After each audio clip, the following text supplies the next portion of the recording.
সম্মানিত তৌহিদি জনতা, এখন আপনাদের সামনে সংক্ষিপ্ত বক্তব্য রাখার জন্য বিনীতভাবে অনুরোধ জানাচ্ছি বাইশারীর মজলুম মানুষের প্রিয় নেতা, ইসলামী ছাত্র শিবির বাইশারী সাংগঠনিক কারা শাখার সম্মানিত সাবেক সভাপতি, যিনি বাইশারীর মাটিতে রক্ত জড়িয়েছেন, বাতিলের রক্ত চক্ষুকে উপেক্ষা করে কাজ করতে গিয়ে বাইশারীর মাটিকে রক্তাক্ত করেছিলেন জালেমের আঘাতে, সেই মুসলিম প্রিয় মানুষের প্রিয় ভাই জনাব নুরুল আলম ভাইকে এখন বক্তব্য রাখার জন্য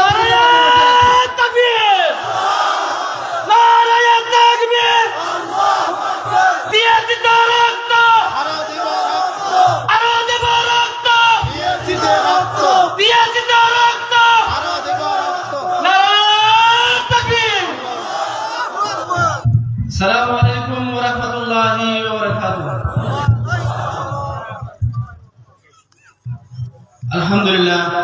আলহামদুলিল্লাহি রাব্বিল আলামিন ওয়াল আকিবাতু লিল মুত্তাকিন ওয়াস সালাতু ওয়াস সালামু আলা আশরাফিল আমবিয়াই ওয়াল মুরসালিন ওয়া আলা আলিহি ওয়া আসহাবিহি আজমাইন। উপস্থিত আছেন আজকের সম্মেলনের সম্মানিত সভাপতি, উপস্থিত আছেন আজকের সম্মেলনের প্রধান অতিথি, বিশেষ অতিথি, বাইশারী এবং নাট্যঞ্চলী উপজেলার সর্বস্তরের জনসাধারণ, উপস্থিত দায়িত্বশীল এবং কর্মী ভাইরা, আসসালামু আলাইকুম ওয়া রাহমাতুল্লাহি ওয়া বারাকাতুহু। বিসমিল্লাহির রহমানির রহিম। আল্লাহ রাব্বুল আলামিন বলেছেন, ইউরিদুনা লিইউতিউ নূরাল্লাহি ওয়াল্লাহু মুতিম্মু নূরিহি ওয়ালাউ কারিহাল কাফিরুন।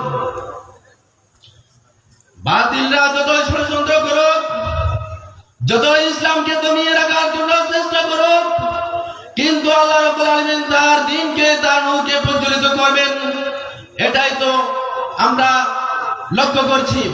এটাই আল্লাহ রাব্বুল আলামিনের সিদ্ধান্ত, এটাই আমরা বাস্তবে দেখতে পাচ্ছি। স্বৈরাচার দীর্ঘ 15টি বছর জামায়াত ইসলামী এবং ইসলামী ছাত্র শিবিরের উপর যে সব জুলুম নির্যাতন চালিয়েছে, এটা স্বৈরাচারের শেষ সীমায় পৌঁছে গিয়েছিল। জামায়াত ইসলামীর কেন্দ্রীয় নেতৃবৃন্দকে হত্যা করেছে, আলী আহমদ মুজাহিদ ভাইকে হত্যা করেছে, কামরুজ্জামান ভাইকে হত্যা করেছে, মীর কাসেম আলী ভাইকে হত্যা করেছে। এরপরও তারা জামায়াত ইসলামকে নেতৃত্ব শূন্য করতে পারে নাই। সর্বশেষ জামায়াত ইসলামকে নিষিদ্ধ করে তারা জামাতকে নেতৃত্ব শূন্য করে জামাত বাংলাদেশ থেকে ইসলামকে নিষিদ্ধ করতে চেয়েছিল। এবং তার দোসররা, সেই সরকারের দোসররা কেন্দ্র নয়, ইউনিয়ন এবং গ্রাম পর্যায়ে পর্যন্ত তার দোসররা আছে। স্বৈরাচারের কেন্দ্রীয় নেতারা পালিয়েছে, কিন্তু স্থানীয় গ্রাম্য প্রতি নেতারা এখনো স্বপদে বহাল আছে। আমি এখান থেকে বলতে চাই, অবশ্যই তাদেরকে গ্রেফতার করতে হবে, তাদেরকে স্বৈরাচার এবং নির্যাতনের, জুলুম নির্যাতনের জন্য তাদেরকে বিচারের মুখোমুখি করতে হবে। আপনারা কি তাদের বিচার চান? আপনাদের সকলকে জামায়াত ইসলামীর সাথে ঐক্যবদ্ধ থেকে সৎভাবে জীবনযাপন করে জামায়াত ইসলামীর সাথে ঐক্যবদ্ধ থেকে সামনের দিকে এগিয়ে যাওয়ার জন্য আহ্বান জানিয়ে আমার সংক্ষিপ্ত বক্তব্য এখানে শেষ করছি। আসসালামু আলাইকুম ওয়া রাহমাতুল্লাহি ওয়া বারাকাতুহু। সম্মানিত উপস্থিতি, এই মুহূর্তে আপনাদের সামনে বক্তব্য নিয়ে আসছেন রামু উপজেলার মাজলিসুল মুফাসসিরিনের সম্মানিত সভাপতি জনাব হযরত মাওলানা আব্দুল জব্বার আল মামুন সাহেব। জনাব হযরত মাওলানা আব্দুল জব্বার আল মামুন সাহেব। السلام عليكم ورحمة الله وبركاته. قال الله تعالى في كلامه المجيد إن الدين عند الله الإسلام. শহীদি কাফেলা বাংলাদেশ জামাত ইসলামী বাইশারী ইউনিয়ন শাখা কর্তৃক আয়োজিত আজকের এই কর্মী সম্মেলনের সম্মানিত সভাপতি, প্রধান অতিথি, বিশেষ অতিথি, অন্যান্য দায়িত্বশীল বৃন্দ এবং কর্মী ভাইয়েরা, আমরা এই দেশ দ্বিতীয়বার স্বাধীনতা অর্জন করে আমরা খুশি না বেজা?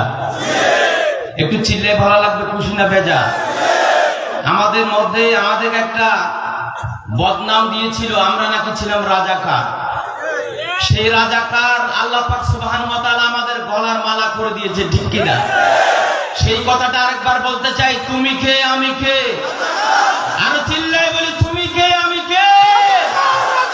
বাংলাদেশের রাজাকার শব্দ আর নয়, বাংলাদেশ হচ্ছে ইসলামের বাংলাদেশ, আগামী বাংলাদেশ, কোরআনের বাংলাদেশ, ঠিক কিনা?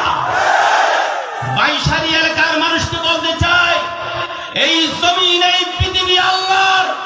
যারা আল্লাহকে বিশ্বাস করেন, বৌদ্ধ ভাইদেরকে বলতে চাই, যারা আল্লাহকে বিশ্বাস করেন আপনারা ভগবান বলেন, আমরা আল্লাহ বলি, ঠিক কিনা? আমরা যেই কথাটা বলতে চাই, আল্লাহর দ্বীন ইসলাম হচ্ছে সর্বশ্রেষ্ঠ ধর্ম। ইসলাম যে শান্তি দিতে পারে, পৃথিবীর কোন ধর্ম সেই শান্তি দিতে পারে না, ঠিক কিনা? আমরা যদি শান্তিতে বিশ্বাসী হই, আমাদেরকে ইসলামকে ক্ষমতায় আনতে হবে, ঠিক কিনা? অনেক ভাই বলে ক্ষমতায় যদি ইসলাম আসে আমাদের হাত কেটে যাবে। প্রিয় ভাইয়েরা, একজন চোর ধরা পড়লো, আমাদের আমির জামাতের কাছে আনলেন, আপনি বলছেন যে উনি চুরি করেছে, আপনি বিচার করেন। ইসলামী সরকার বিচার করবে, হাত কাটবে। আপনারা বলছেন জামাতকে ভোট দিতে পারবো না, ওরা ক্ষমতায় আসলে আমাদের হাত কাটবে। আমির জামাত প্রশ্ন করলেন, ভাই তুমি কেন চুরি করো, আরেকজনের ঘরে কেন গেলা, সম্পদে হাত কেন দিলা? উনি বলছে, জনাব আমার পেটের ধাইয়ে আমার ঘরে ডাল নাই, ভাত নাই, চাল নাই, এই জন্য আমি থার করে গেছি। আমির জামাত আর ওনাকে কোন হাত কাটার সিদ্ধান্ত দিতে পারবে না। ইসলামের সিদ্ধান্ত হলো, ইসলামী রাষ্ট্রের সিদ্ধান্ত হলো, তার হাত যাবে না, তার ঘরে প্রতি মাসে খাবারের বন্দোবস্ত করতে হবে, ঠিক কিনা? প্রিয় ভাইয়েরা, আপনারা বলেন হাত কি আছে না গেছে? তার ঘরে খাদ্য এটা ভাগ্য পরিবর্তন হয়ে গেছে, মাসে মাসে খাদ্য পৌঁছে গেছে, ঠিক কিনা? প্রিয় ভাইয়েরা, ইসলাম শান্তির ধর্ম। ইসলাম যদি আসে, ঘরে দরজা খোলাতে ঘুমাতে পারবেন, টেন্ডারবাজি থাকবে না, চুরি চামারি থাকবে না, দুর্নীতি থাকবে না, থাকবে ইসলাম, থাকবে শান্তি। শান্তি যদি প্রতিষ্ঠিত করতে চাই, প্রিয় বিএনপির ভাইদেরকে একটি কথা বলি, আপনাদের সরকার ম্যাডাম খালেদা জিয়া এখনো পর্যন্ত জীবিত আছে। জিজ্ঞাসা করে দেখুন, আমাদের একজন মন্ত্রী সরকারিভাবে বিদেশে সফর করেছিলেন, সফর শেষে টাকা জমা দিয়েছিল ওনাকে ফেরত, উদ্ধৃত টাকা। উনি বলেন, আমাদের মৌলানা নিজামীকে উনি বলতেন, মৌলানা আমার সব এমপিরা তো টাকা তো খরচ করেছে, বরঞ্চ আরো কিছু পাওয়ার জন্য আবেদন করেছে, আপনি টাকাগুলো ফেরত দিচ্ছেন কেন? বলছে, ম্যাডাম আমি যেখানে গেছি আমার দলের কর্মীরা টাকা খরচ করে আমার প্রোগ্রামগুলো করেছে, টাকাগুলো যেগুলো জমা ছিল সেগুলো এখনো জমা দিয়েছে আপনার কাছে। প্রিয় ভাইয়েরা, বাংলাদেশের ফাইল এখনো আছে। আপনারা দেখুন, আমাদের মন্ত্রীগুলো 1 টাকা দুর্নীতি